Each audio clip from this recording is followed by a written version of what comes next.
Hi, everyone. Yeah, you want to do an intro? Go ahead, Jessica. Yeah, hi, everyone. I'm broadcasting here from Italy, and Jim and Jenna are in Hubertus, and we have Governor Ron DeSantis on the phone. We're really excited to talk to him. We're going to jump right in now because his time is very limited. We have 8 minutes with him, and we just appreciate that he's coming on. So, Jim, why don't you bring him on? Yeah. Governor DeSantis, are you there? I am here. Thanks for having me. Hey, thank you very much, Governor, for joining us. You know, as Wisconsin's leading conservative news site, we want to educate voters on their primary choices. I know we've only got about 7 or 8 minutes with you, so we want to jump right into it and ask you some open-ended questions. And then we're going to get into a speed round with you, and then maybe we'll have some more questions at the end. We are also joined by a conservative youth. Her name is Jenna. She's 18. She's going to have a couple questions for you also.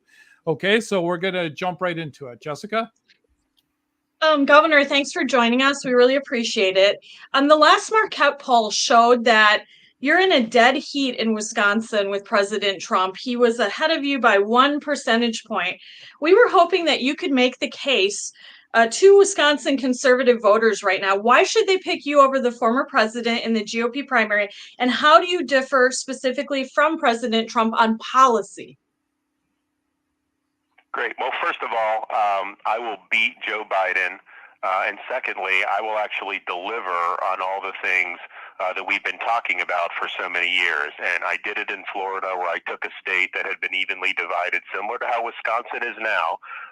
And after exercising bold leadership and delivering victory after victory on key conservative issues, we won re-election by 20 percentage points. And we've just proceeded to have the strongest legislative session in the history of the modern Republican Party. We know what needs to be done in Washington. Economy will be number one. Border will be number one, and then dealing with this administrative state. Those will all be day one issues. I have a great record on the economy in Florida. We are going to shut the border down and actually build a border wall. And we're going to lean in on the drug cartels. If they're breaking in to our country, we're using force against these people because they're killing our citizens. And then the administrative state, we're going to reconstitutionalize the government and end weaponization of government. Also, as a veteran and an Iraq veteran, I look at the state of our military, the politicization, the woke ideology. That ends on day one of our administration, and we will get the military focused again on the core mission, and you'll start to see recruiting and all that pick up. Now, where do the former president and I disagree on policy? One, I think, would be government spending. When he was president, he signed every bloated spending bill that the swamp put on his desk. They added over $7.8 trillion to the national debt, and I think that's a record for 4 years in terms of additional debt. We're now, of course, well over $30 trillion in debt. In Florida, we have the second lowest debt per capita in the country. We've paid down billions of dollars of debt since I've been governor. We run big surpluses, and I have vetoed billions and billions of dollars in excessive spending. And if we don't get spending under control, we are not going to be in a situation where we're going to ever be able to deal with inflation or deal with our economy. Another thing is the response to COVID. He elevated Dr. Fauci, turned the country over to Fauci. I think that was a big mistake. I would have fired Fauci because I think Fauci did huge damage to this country. Kids not being in school, businesses destroyed.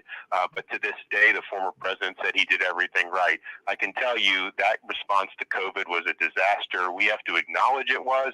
We have to hold people accountable for that so that we can ensure that it never happens to our country again. I think a third difference is personnel. I have people, my Surgeon General in Florida, Joseph Ladapo, he's kind of the anti-Fauci. He fought mask mandates. He fought to have kids in school. He fought against business closures. He fought against vax mandates.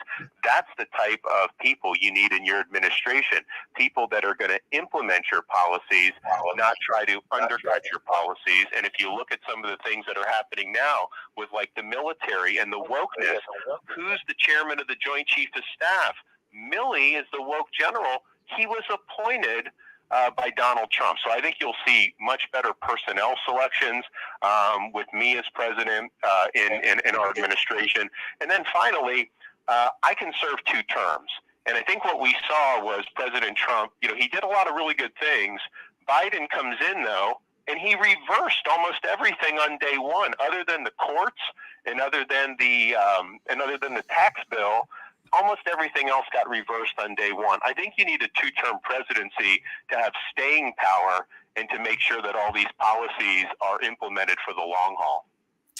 Okay, Governor, you trail President Trump by about 30 points in the Real Clear Politics average. There was a story on the Hill that some are looking for an alternative like Glenn Youngkin. You are blaming the media for the perception your campaign isn't getting off the ground. How are you going to overcome this? Well, they're trying to create a narrative because they do not want me to be the nominee. They don't want me to be the nominee because they know I beat Biden handily. But more importantly than that, they know I will actually deliver on all these issues. And they do not want that because I'll be a very disciplined president. I'll be a very focused president. I'll be a very energetic president. And we're going to get all of this done. I'd also say they've been counting me out for years in everything that I've done. When I stood up to Fauci and COVID and kept Florida free, they said that my political career was over. When we would stand up against the vax mandates, they said this is going to be bad. When we sent illegal aliens to Martha's Vineyard, they said that Hispanic voters would desert us. I won 62% of Hispanics in Florida last election. That was a record. So this is just what they do. But they go after the person that they fear, and that's what they're doing. And I would say, we have huge support in these early states. It's a long process. You got to build this, but I don't think any candidate has been able to harness in these early states, key leaders, legislators, activists, and that's what it takes to win caucuses and primaries. And also, this is a state-by-state process. There's not a national poll. There's not a national primary. I know the media trots out these polls. A lot of them, are not necessarily, very well done polls, but it doesn't even matter. We don't have a national primary. We're going to have Iowa. We're going to have New Hampshire. We're going to have South Carolina. And we're the only candidate. There's 2 candidates that can win the nomination, Trump and me. And I would say that I'm the only one that could win both the nomination and the general election. Very good. Jim, let's jump into the speed round because of the time crunch and start with Jenna's question. Right. As a speed round. The next question will be from Jenna Pivovarchuk. Jenna, you want to go ahead? She's 18. She's a recent high school graduate. Go ahead, Jenna. Hi, Governor. So my generation is adapting a utopian mindset when it comes to communism and socialism. What do you believe has caused this shift in mentality? And realistically, what needs to be done to stop the snowball? So in Florida, we've instituted a requirement that every year on November 10th, that the day is dedicated to teaching students about the evils of communism and Marxism and Leninism. And I think what's happened is the education system has ignored the evils and the victims of communism, and they've embraced things like leftist ideology, which looks favorably on communism.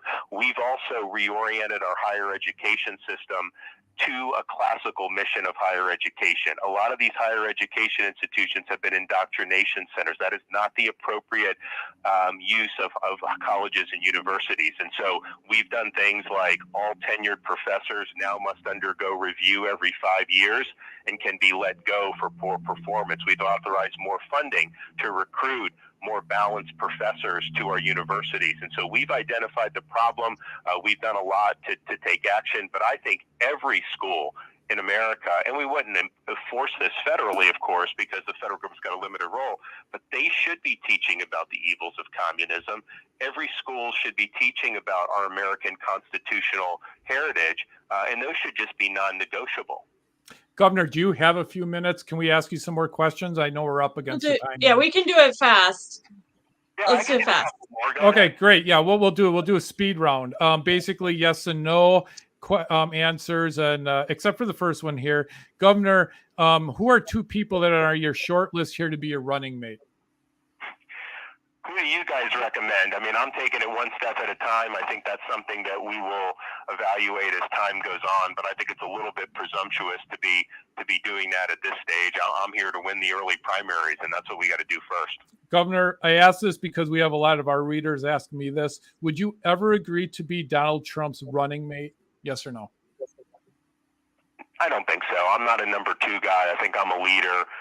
Governor of Florida, I've been able to accomplish a lot. I think I probably could do more staying there than being VP, which doesn't really have any authority. Would you ever consider RFK Jr. to be a running mate? You know, I know RFK. Actually, he and I have worked together on Fauci, and I think he's right on Fauci. And I think there are issues that we can align. But I think on the bulk of issues, I think he's a liberal Democrat, and so I'm going to choose somebody that is going to be conservative. If elected, would you finish Trump's border wall? 100%.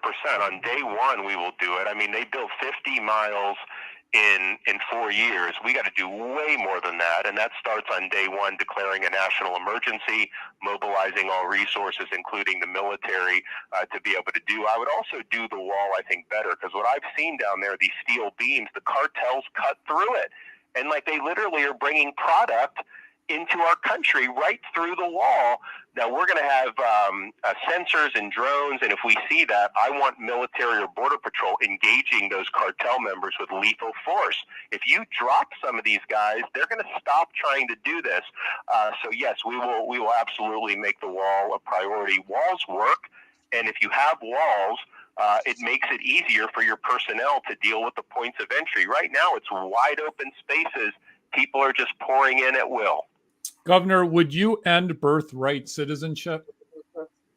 For illegal aliens, I don't think they have birthright. I don't think that was the intention of the 14th Amendment. Obviously, for an American citizen, you know, your kids are birthright. For people that are legally in the country, there's birthright. But for people that have come illegally into the country, I don't think the 14th Amendment envisioned having that situation guarantee citizenship. Jessica? Would you pardon Donald Trump if he's convicted and you're elected president? So what I've already said is we're going to end weaponization of government, and as part of that, we are going to be issuing pardons, but we're going to have a process where people apply after the election, and people that were victims of a two-tier justice system, you know, will be looked favorably for pardons. But I would note in his case, you know, he has maintained his innocence, and so I think it's a bit presumptuous to presume under that situation that he would actually be convicted. Should transgender treatments, including puberty blockers, hormone therapy, and surgeries for minors, be criminalized? I already did it in Florida, and it was the right thing to do. I think that when you are doing these irreversible procedures, you're sterilizing kids, you're mutilating kids, pumping them with these, you know, very experimental chemicals. It is wrong, and there are physicians that are making a fortune off doing this. They are scaring some parents. You know, some of these parents, their kids, you know, the kids go through things in teenage. This is normal that it happens. And they will go, and these doctors will say, if you don't do all these procedures, your kid's going to end up committing suicide, and that's a lie. And I think it's been very harmful for a lot of people. So, yes, we did do that. I got that done in Florida, and I think that should be done across the country. Should Joe Biden and Merrick Garland be impeached? Well, it's interesting.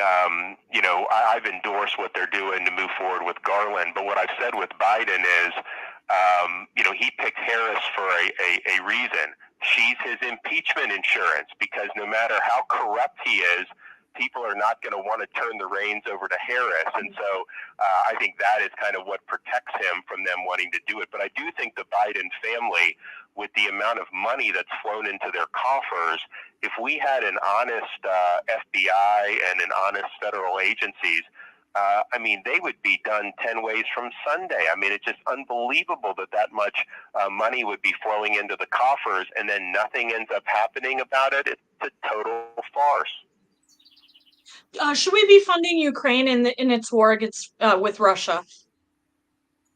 I think what we need to do is use our leverage to bring this to a sustainable peace, because what we're doing now is we're depleting our reserves of weapons that it's going to make it more difficult for us to respond to exigencies in Asia.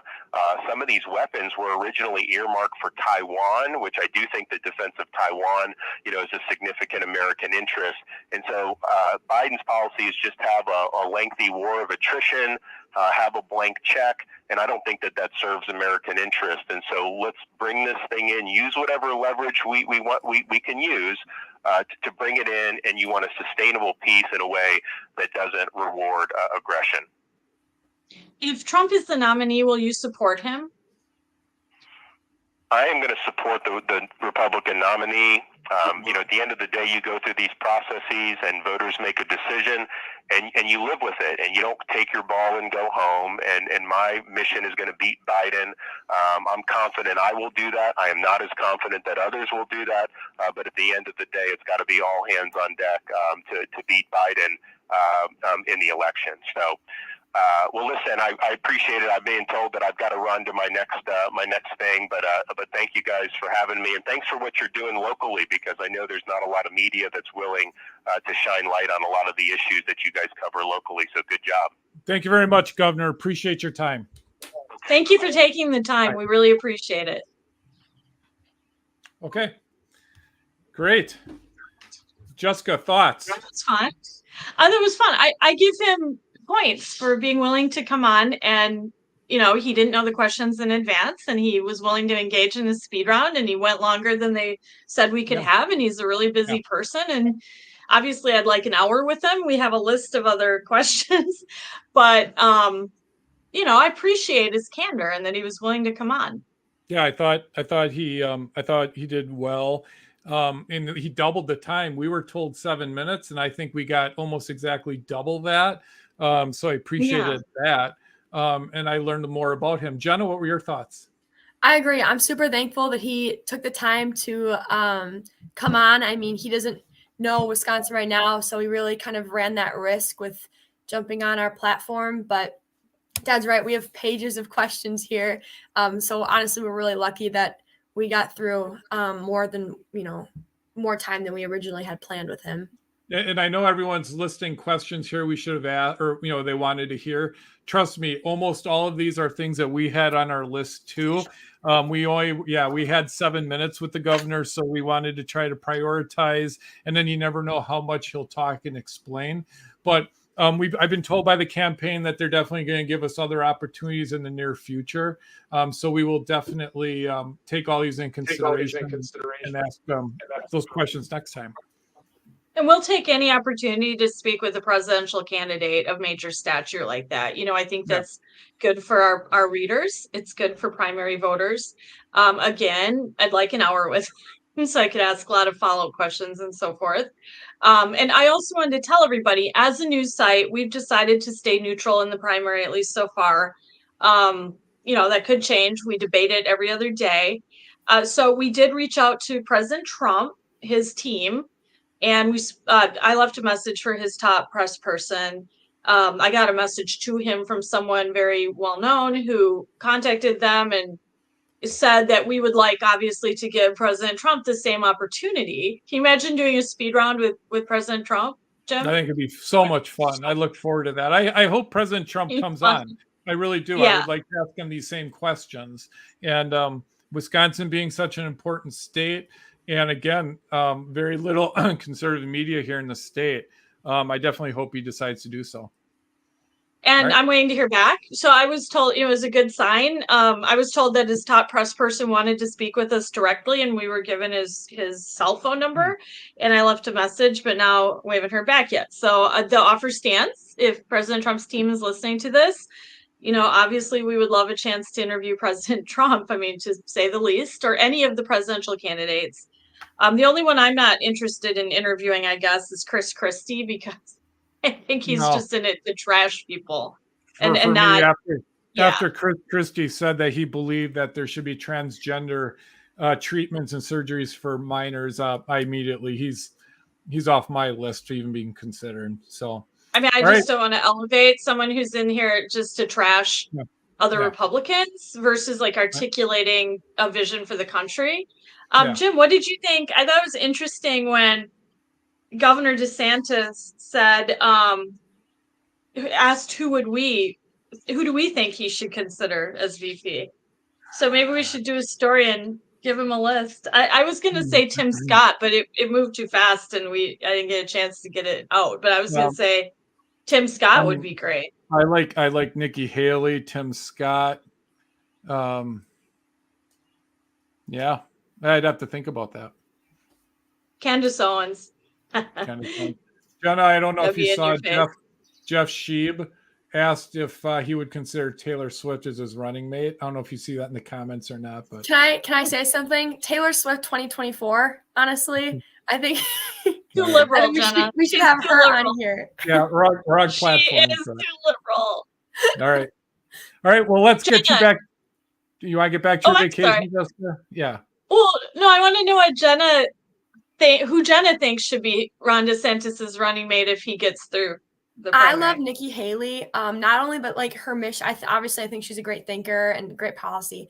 But I think that the Conservative Party, Republican Party needs more women within it. I think that would not only gain us voters, but gain us a lot more credibility. Especially me being like a young conservative female. Like it's so nice to have like a conservative female to look up to. I love Nikki Haley all around. I think she'd be a great candidate for that. Or Steve Mayo said in the comment that Kristi Noem, that's another woman who comes up a lot. Someone said Vivek. I like him a lot as well. Yeah. Chris Parker said interview Robert Kennedy Jr. I would like to interview Robert Kennedy Jr. I mean, now that Ron DeSantis came on our podcast, why not? Let's go for, the top people. I think we should extend an invite to Robert Kennedy Jr. I agree with Chris Parker. I'd love to interview him.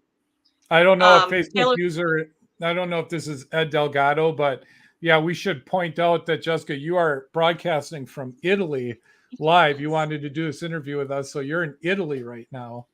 The dedication is there.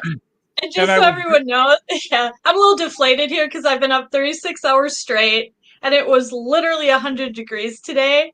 So I just feel I'm not like at my best, but I really wanted to do this. And Jim, you did a great job making the technology work because I'm sitting in a hotel room in Florence, Italy, and good job getting that all to work. And then Ron DeSantis was originally going to be on video, but now he was in transit. So he didn't have access to internet, which is why he called in. You didn't get to see him on video. And so we had that wrinkle. What people may not realize is I was actually holding my cell phone up to my microphone. That's because I don't have a way to connect my phone to the StreamYard. So I was he called my phone, and then that's how we were broadcasting. Yeah. So, you guys, I'm curious. I mean, I'm willing to go a few minutes longer. I'm interested in knowing what you all think about that Marquette poll, and it did show this head-to-head dead heat in Wisconsin. Trump ahead of DeSantis by 1%, but DeSantis way ahead. If you added, DeSantis would be way ahead of Trump if it was a head-to-head matchup between DeSantis and Trump without all the other candidates. But with all the other candidates in, Trump is ahead of DeSantis by 1%. And of course, that's the way you have to look at it because all the other candidates are currently in it, right? And I'm curious if you guys think that poll's accurate because, it's really different from the other Real Clear Politics polling, right? Which shows Trump way ahead. And then you have this really tight contest in Wisconsin. Do you think that's accurate? Yeah. I mean, I saw some tweets from Donald Trump's press person where he was criticizing that poll and saying that he didn't think it was accurate, that they undersampled. I think he said they undersampled very conservative voters or voters who would be more likely to be for Trump. I think there's always been something unusual in Wisconsin, though, when it comes to Donald Trump. I mean, I do remember how he lost the 2016 primary here to Ted Cruz, right? He has a conservative talk radio problem, I think, in Wisconsin. We're one of the only conservative outlets that is staying neutral, I think. Right, Jim? Yeah, I agree. I think I agree with John here. Marquette poll has been pretty reliable. probably the closest poll in Wisconsin. Wouldn't you agree? Yeah, I mean it was terribly unreliable when it came to Trump in 2016. That's kind of an outlier. But all polls were, right? They All didn't polls account were, for yeah, that 5%. right. Yeah. And I think they Almost fixed all it. polls, except Yeah. for the Trafalgar Group, which was this boutique Republican pollster out of Atlanta. I interviewed the head of it, and they were the only pollster that got 2016 right in a lot of cases. They called Pennsylvania, I think, for Trump, and Florida and things like that in 2016. And they had discovered that the reason the other polls were wrong is that there was this effect in 2016 where voters didn't think it was socially acceptable to admit that they were voting for Trump, so they would lie to pollsters.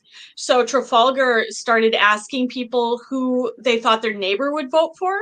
That was an interesting technique, and then they folded that into, their methodology to sort of tease out that social desirability kind of phenomenon.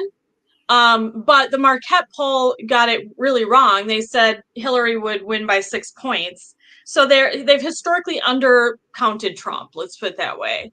And now they're saying he's ahead by 1, right? But I did some research on the poll statistics, and I believe in 80% of the time they're accurate. And they did call the race, I think, for Ron Johnson as well in the fall, and obviously for Evers. So it has been an accurate poll, after 2016. I think Trump's got, a tough road to hoe in Wisconsin. And I think it's helping him that there's so many other candidates in. That's obvious. That's how he won in 2016. If you remember, there was all of these candidates were in, and they divided the non-Trump vote, and that's kind of happening again. Yeah. Jonah, any final thoughts? I have no final thoughts. I am decompressing because I was nervous, but you did well. I thought that went really well. All right. Your question was great. I got nervous at that point. It was why I kind of tried to turn your question into a speed round, because I got nervous all of a sudden that we weren't even going to get to the speed round. We were like 8 minutes in on the second question. Yeah. All right. No, we had such limited time. Okay. But yeah, I mean, so yeah, we'll keep at it. We'll keep asking more people on. Yeah. And we appreciate that everyone tuned in, right? Thanks for joining us. And it will be, I will have it up on YouTube so you guys can rewatch it shortly. Thank you. Bye. Thanks. Bye, everyone. Bye.